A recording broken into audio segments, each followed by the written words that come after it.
Come on, Advent Church. How y'all feeling tonight? Did I say, almost said tonight, this morning? How y'all feeling this morning?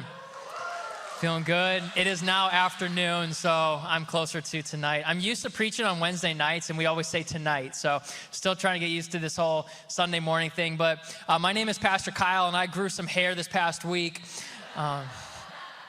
No, I am Pastor Chad, and I get to serve here as the next gen pastor. And Pastor Kyle and Pastor Jess, they are both still out and recovering from COVID, so be praying for them as they recover, because next week is our 8th birthday party, and y'all, we need them here for this 8th birthday party.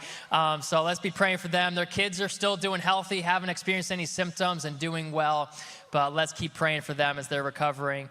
But y'all, I am so excited for this morning. Before I get into the message and continue this canceled series, I need to throw out a couple quick announcements, personal, I don't know, I'm just gonna say them. So young adults, if you're a young adult between the ages of 18 to 29, hey, we're hanging out here. We're starting it back up, our young adult life group, hanging back here at 2 o'clock this afternoon. So we have a blast, great time to build relationships and grow closer to one another and God. And if you're a hype parent, in other words, if you're a parent of a teenager, a middle school student, or a high school student, I want to personally invite you out to our Hype Open House on September 22nd. If there's a time for you to see what we do on a Wednesday night, that is the night to do it. We had 79 just a couple weeks ago, and we keep growing, and God is on the move, and we have such a blast here on Wednesday night. So we encourage you to check it out, September 22nd. Be here or not. So we are going to continue our series, and we're going to try to keep this interactive. I'm one of those people that like to interact with the crowd and the audience. So if I throw out a question, just shout it out. If I have a sentence and I go like this, that means you finish it. If I say repeat this word, repeat it. I want to keep it interactive. Got it? All right. So the question that we're going to answer today, we're going to dive right in. The question I want to answer today is, how do we stand for truth in a culture of compromise? How do we stand for truth in a culture of compromise? I think we could all agree that there are just a couple opinions in this world, just a couple viewpoints, a couple issues that people have opinions over. And I think culture has a lot to say about certain things. And we, as followers of Jesus, have a decision to make. Do we stand for what's true, or we just fall into the whirlpool of what culture says? I'm going to throw out a story, and it's one of those stories that fascinates me because it's one that if you grew up in Sunday school, you know it, but it is a powerful, so I'm going to paraphrase some of it, but it is an awesome story. And we're going to be in the book of Daniel chapter 3. Somebody say Daniel. Daniel chapter 3. It starts like this. King Nebuchadnezzar, first before I continue, I feel pretty proud because my name's in the Bible. I've got a biblical name. It is thrown in there, King Nebuchadnezzar, say it however you want. I'm in there. What an honor. Now, I don't really want to be equated to this king because he's not a very good king. He's an evil king, but, anyways, let's continue. Enough about me. He made an image of gold. It was 60 cubits high and 6 cubits wide. And he set it up in the plain of Dura in the province of Babylon. Now, just to give you an image of how big this gold piece is, it's not like the size of this laptop or the size of a water bottle. It's 60 cubits high, and a cubit would be the distance between your fingertip to your elbow. Approximately 18 inches, 1.5 feet. So if you multiply 1.5 feet by 60, you got a 90-foot statue. Like, this thing's huge. 9 feet wide. So, this is about the width of a 2-car garage maybe, and the height of almost a 10-story building. This thing is massive. I don't even know how they got to the top of this, but they figured it out. All made of gold. So it's huge. And then the king in verse 2, he summoned the satraps, the prefects, the governors, advisors, treasurers, judges, magistrates, and all the other provincial officials to come to the dedication of the image that he had set up. So the who's who was going to be at this party. This is a dedication where If you're into social networking and you want to network with other professionals, this is the one you want to be invited to. This is the one where they're cutting the ribbon, the grand opening, the moment of truth where it's super, super exciting and everyone is gathering together. And then it goes like this. All of the provincial officials assembled for the dedication of the image that King Nebuchadnezzar had set up. And then they stood before it. Wow, what a statue. What is it? I don't know. Wow, look at that. Oh, look what the king made us. It's wonderful. And then the herald comes out. You know, the host, the guy that gets everyone together, the herald, the joker, I don't know, he was the MC. He's got a really loud voice. And he says, he loudly proclaims, nations and peoples of every language, this is what you are commanded to do.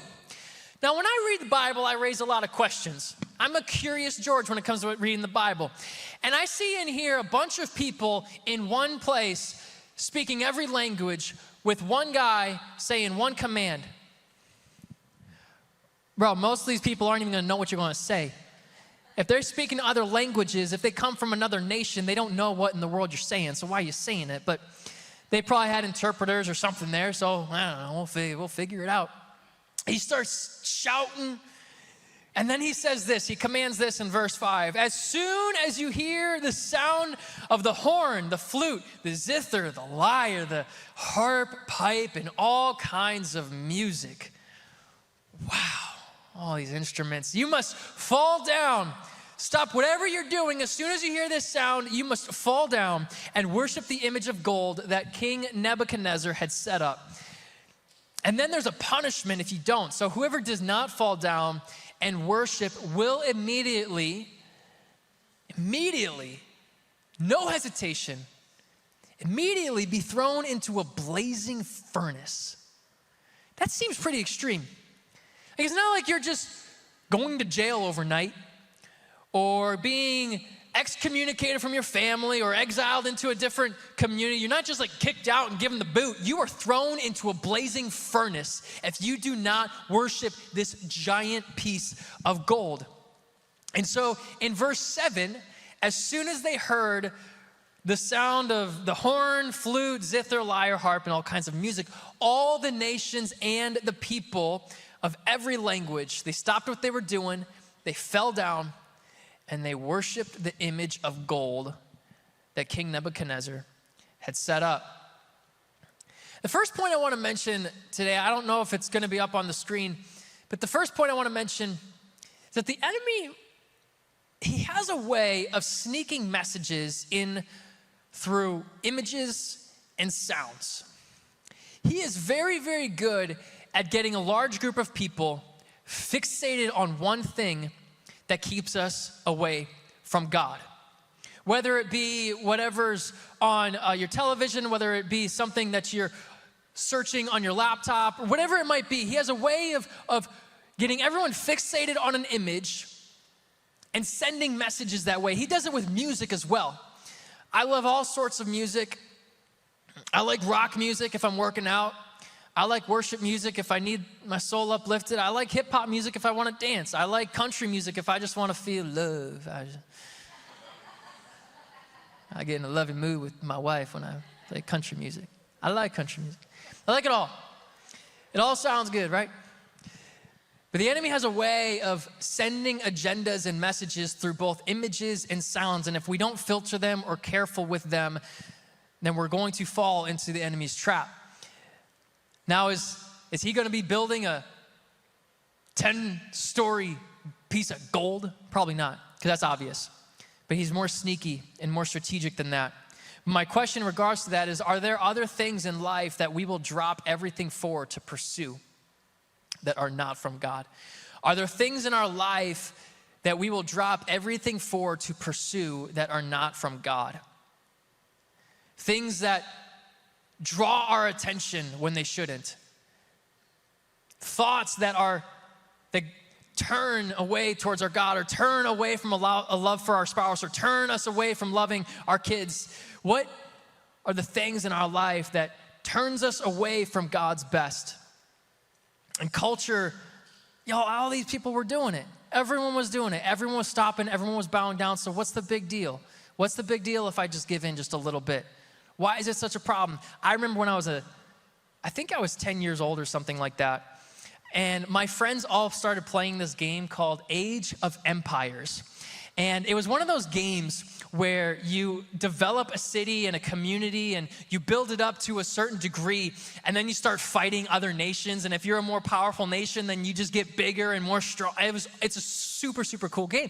And I wanted to play this game, so I go home and I ask my mom, hey mom, there's this new game out and I want to play. She's okay, what's it called? And I had the name mixed up just a little bit. You see, it's called Age of Empires, but I told my mom, it's like, Age of Vampires. She freaked out. Chad, there's absolutely not, you are not playing a game like that. You are not playing a game about vampires. I'm like, Mom, it's fine, it's just this, no big deal. And then I go back to school and find out the real name. I'm like, man, if I just proposed that a little bit better, I could have been playing this game. That'd be cool. All the cool kids are doing it. What's the big deal? Everyone's doing it. Everyone's saying it. This is what culture says. How do we stand in a culture of compromise? We've got to know that the enemy has a way of sending messages through both images and sounds. But then check this out, because these astrologers show up. These astrologers show up to the scene and they start magnifying the king. And they start saying, may the king live forever. Hallelujah. Let him live. And then these jokers were narcs. There are hundreds, maybe thousands of people bowing down to this image, and these jokers are about to narc on 3 individuals. This is what they say. They say, but there are some Jews whom you've set over the affairs of the province of Babylon, Shadrach, Meshach, and Abednego, who they pay no attention to you, your majesty. No attention. They neither serve your gods nor serve or worship the image of gold that you have set up. They pay no attention to what you have created. Shame on them. What are you going to do to them? They're not listening. They're not doing it. They're not doing what culture is saying. What are you going to do? Here's what I find really fascinating about Shadrach, Meshach, and Abednego is you've got hundreds of people doing one thing, right? Everyone stops and they start worshiping this idol. And then you have 3 individuals who don't. Why didn't they? Like, wouldn't it have just been easier if they still just kind of bowed and like, God, I don't really mean this. I don't actually mean this. I'm not trying to say the same message. I'm just going to try to fit in and do what they're doing just to fit in. So I don't want to stir the pot, I'm just going to fit in. Wouldn't that have just been easier than risking being thrown into a furnace? Why didn't they bow down? I think one is that they were less concerned about what others thought and more concerned about what God thought. And sometimes we can get caught up into pleasing people rather than pleasing God. So this goes so far as to maybe how we decorate our house. Man, if Sally down the street sees how we decorate our house, she might like us a little bit more. Like, we decorate our house not just because of what we like, but what the neighbors might think. Or we put our kids in certain sports, not because of what sports we like, but maybe because it's the sports that so-and-so, the perfect family, or the Joneses have. Like, that's the perfect family. I got to put our kids in that so we can compare to that. Or I'm trying to please my boss and do what I can just to climb the ladder and make my name great, or get this car, or get this house. And we seek these things over and over again and get distracted by pleasing people instead of pleasing God. We do this so much that we aren't willing to have difficult conversations because we're afraid of what someone might say or think about us, that we won't do it. But even difficult conversations strengthen relationships if done well. But you see, Shadrach, Meshach, and Abednego, they weren't concerned with what people thought about them. Their only concern was what God thought. They paid no attention. They put God first, and they stood tall doing it. Regardless of the consequences. They knew the consequences. They knew they were going to stir the pot.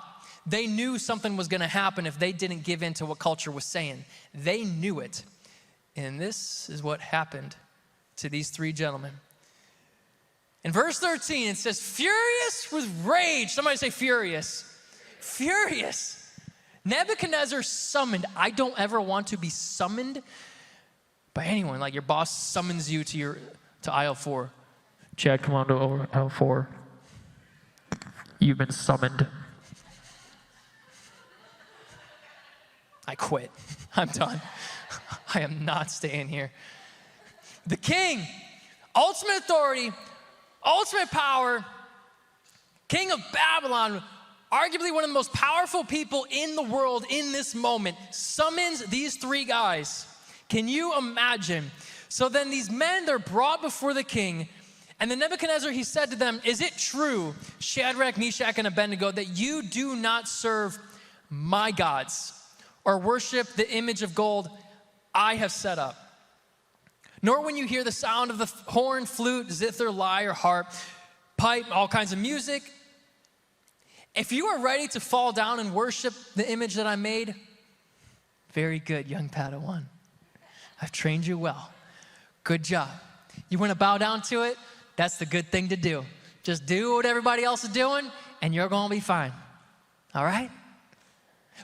But he says, if you do not worship it, you're going to be thrown immediately into the blazing furnace. Then when that happens, once you've experienced this consequence, once I've thrown you into the fire, then what God will be able to rescue you from my hand? What a threat. These guys, it's not like these guys' career is on the line. These guys' life is on the line. So my question here is, why in the world is the king so angry? You have all of these people in unison worshiping an idol that you made. Why is it such a big deal that three guys aren't doing it? What is the problem? Like, bro. When I was little, my mom always told me to, if I got irritable or hangry, like, Chad, just take a chill pill. King Nebuchadnezzar needed a few chill pills in this moment. He was angry because three guys wouldn't bow down. I want to paint a picture here. So my niece just turned 3 years old a few months ago, and she started preschool. And she just started a couple weeks ago. I went to visit my family, and I heard that she started preschool. So I'm like, hey, how was preschool?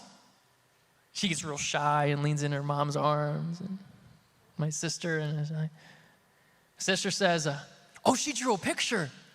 I'm like, okay, where's it at? Oh, it's on the fridge. I said, okay, I'm gonna go over there, acting like I'm actually concerned with the picture. But I go over to the picture and I pull it down. I'm like, did you draw this? Like, oh, it's so good.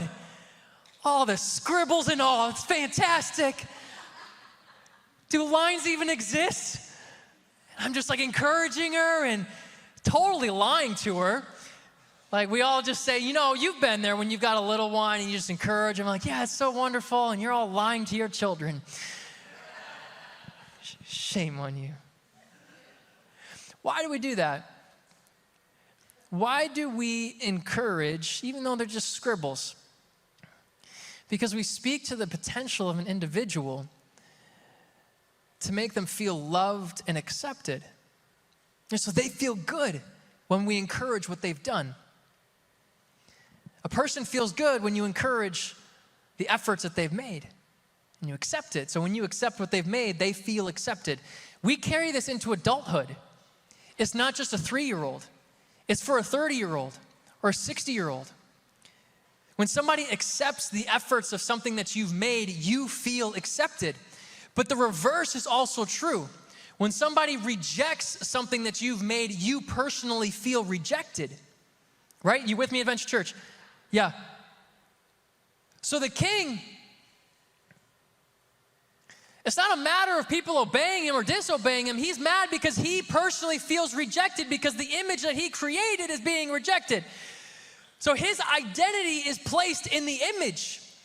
But when Shadrach, Meshach, and Abednego, just because they're rejecting the image doesn't mean they're rejecting his identity. And sometimes we get this mixed up because we feel like when we give a belief or a view, we feel like if someone disapproves of our belief, they're disproving of the believer.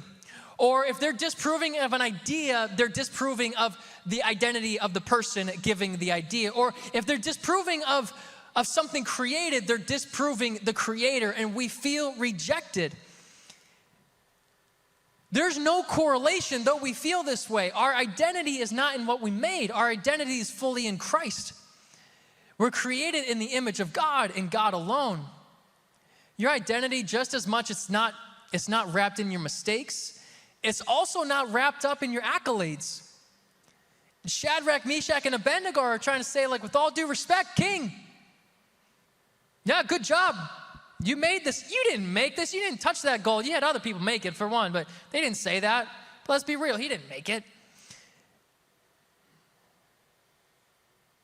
The king feels rejected, which is a typical response to rejection would be anger, especially if you're one filled with a lot of power and authority. Other responses to rejection, maybe you feel sad or shut down. Maybe you get a little defensive and you put your dukes up. You know, the king, he gets angry and he goes on the attack. And then he responds in a way that is so incredibly harsh.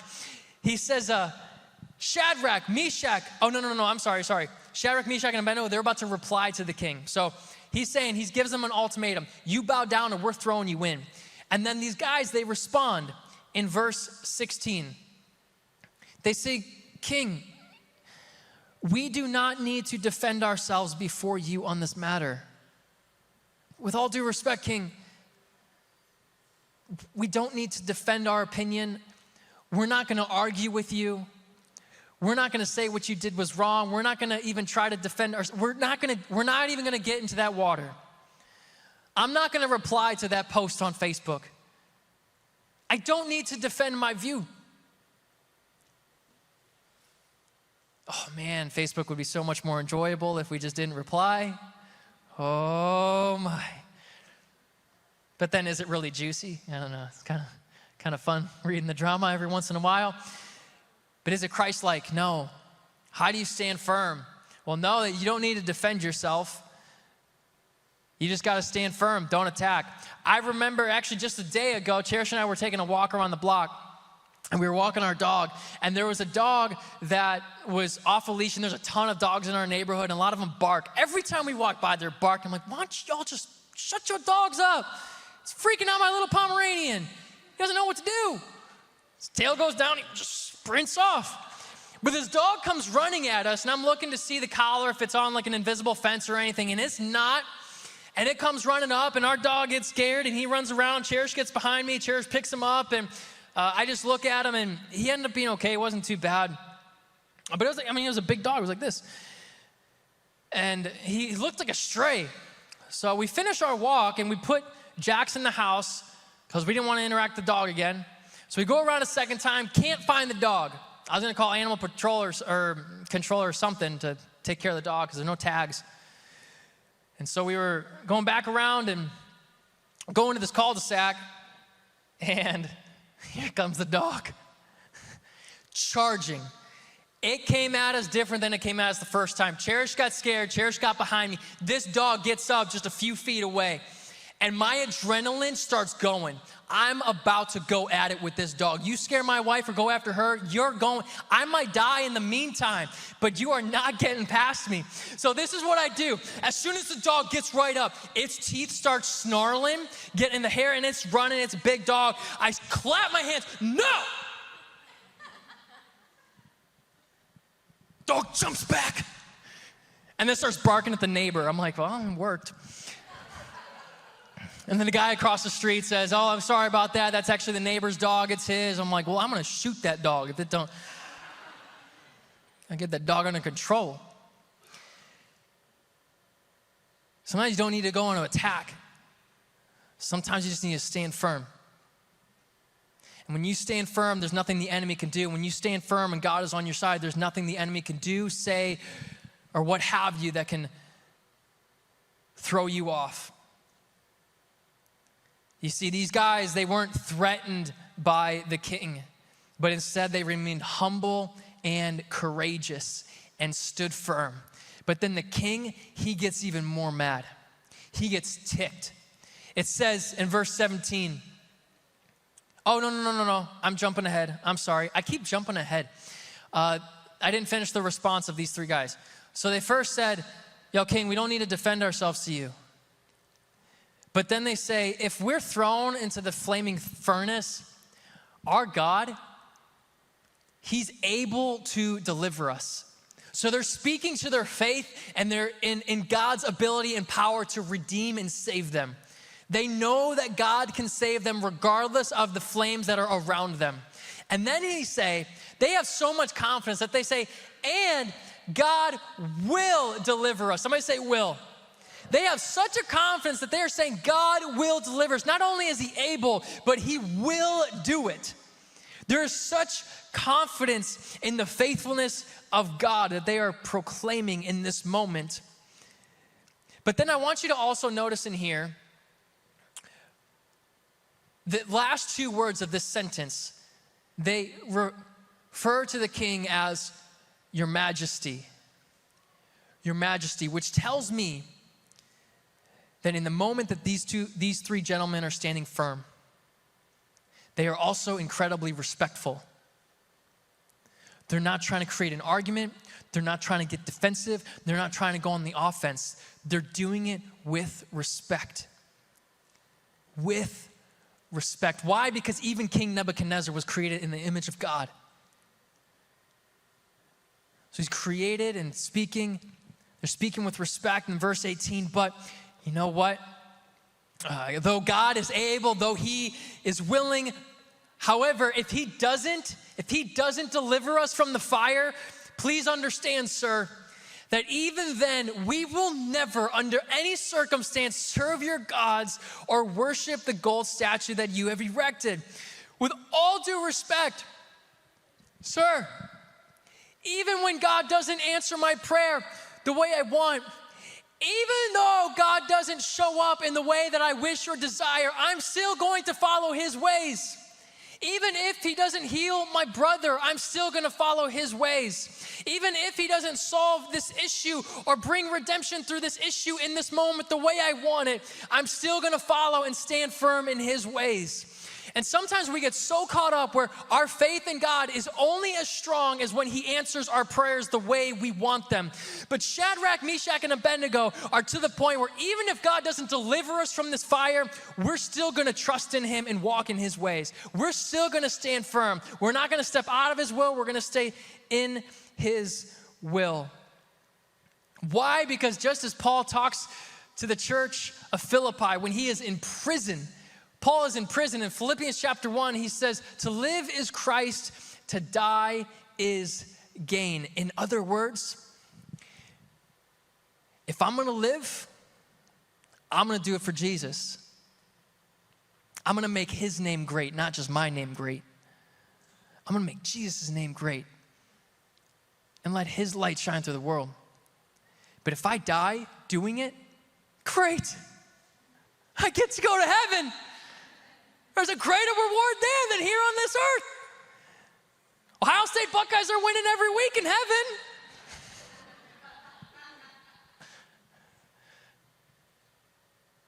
They're saying, King, there's nothing you can do that can remove our reward. We're still standing firm. But here's what we tend to do. Sometimes we focus on the issue. Sometimes we focus on what we're standing against rather than who we're standing for. All right? So just because you disagree with an opinion, it doesn't mean you oppose the person. It's not about standing against an opinion, standing against a viewpoint, standing against an issue. It is about who you're standing for. Standing for Jesus? Are you standing for yourself? Are you standing for a gender? Are you standing for a party? Who are you standing for? I want to stand for God and God alone. I could care less about, well, issues are important and there's opinions. But who are you standing for? It's not about who we're standing against. And they get it. But then Nebuchadnezzar, he gets furious. He gets even more angry. It says that his mood changed. So he was already furious with rage, and now he's even more furious. And he gets so mad that he's not only just gonna throw them into the fire, but he throws on bells and whistles. He gets the strongest men in his army to get these 3 guys. They bind them up together with rope, and then he turns up the fire 7 times. So 7, anytime you see 7 in the Bible, it's the number of completion. Somebody say completion. It's the number of completion. So when you see it, it means like, yo, this furnace is maxed out all the way to the top, all the way up. So they're getting ready to throw these 3 gentlemen in. And as these soldiers throw them in, the furnace was so hot that the soldiers died. The soldiers didn't even go in the fire and they died. It was so hot. So the king, he forgot protocol. He just ignored the protocol. He's like, well, if he dies, he dies. Anyone get that reference? No. Okay. Moving on. But then the king, he's looking. I'm going to invite the worship team to come on up. But the king's looking. And he counts 1. He counts 2. Okay, there's Shadrach, Meshach. Oh, yeah, that's Abednego. Yeah. Wait a minute, there's a 4th guy in there. He's like, starts confusing himself. He's like, how in the world? Didn't we just throw in 3 guys? 4? I'm not a mathematician, but there's something wrong with this picture. And so he gets excited. He's confused, but he's excited. Like King Nebuchadnezzar, it says that he leapt to his feet. He got up in amazement and asked his advisors, weren't there 3 men that we threw into the fire? And he says, yeah, your majesty, yeah, there were 3. Well, look, in verse 25, I see 4 men. How many men? 4. Walking around in the fire, unbound and unharmed. And the 4th looks like the son of the gods. How awesome is this? I'm gonna throw it out there, this is Jesus with them. Like Jesus is in the fire with them. The moment they were thrown in, Jesus shows up, releases the bondage that they were held by, and they start hanging out. I wish I was there. Like, what was that conversation? What were they talking about? How cool would that be? Jesus shows up on the scene, which tells me that when we stand firm, Jesus shows up. When we stand firm for God, Jesus shows up on the scene. When we stand firm in our faith in the midst of a culture of compromise, when we stand firm for our families, Jesus shows up. When we stand firm for our marriage, Jesus shows up. When we stand firm for our company, for our employees, for our clients, for our customers, Jesus shows up. Why do we stand firm? Because the hope is that others come to know Jesus. So this is what's powerful about this story, is that Nebuchadnezzar, it says that he approached the opening of the blazing furnace and he shouted, Shadrach, Meshach, Abednego, servants of the Most High God, come out, come here. And it says later that the fire had not harmed their bodies, nor was a hair on their heads singed.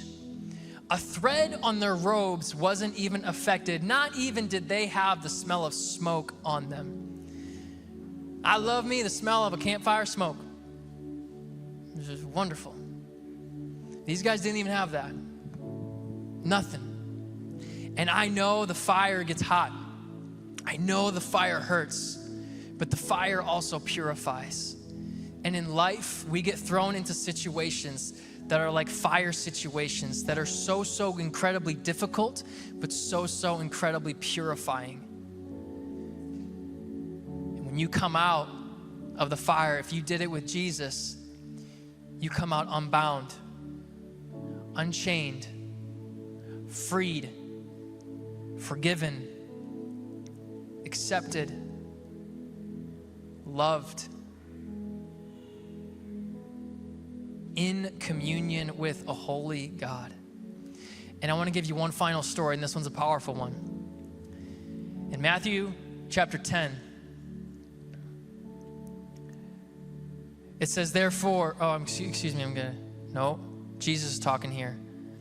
Matthew chapter 10, he says, for those who stand up for me, Jesus is speaking, for those who stand up for me against the world and the world's opinion, I will stand up for you in front of the Father in heaven. If you stand for me, Jesus says, I'll stand for you. In Colossians 3, it says that Jesus is seated at the right hand of God. So to be seated at the right hand of God, that means he has all authority, all power. Ain't no one coming close to his glory. And there is no reason for someone who's seated at the right hand to ever stand up unless it was to give full respect to another. All right, so check this out. Jesus seated at the right hand of the Father. There's a moment in the book of Acts where the first martyr after Jesus' ascension, his name was Stephen. Somebody say Stephen. So Stephen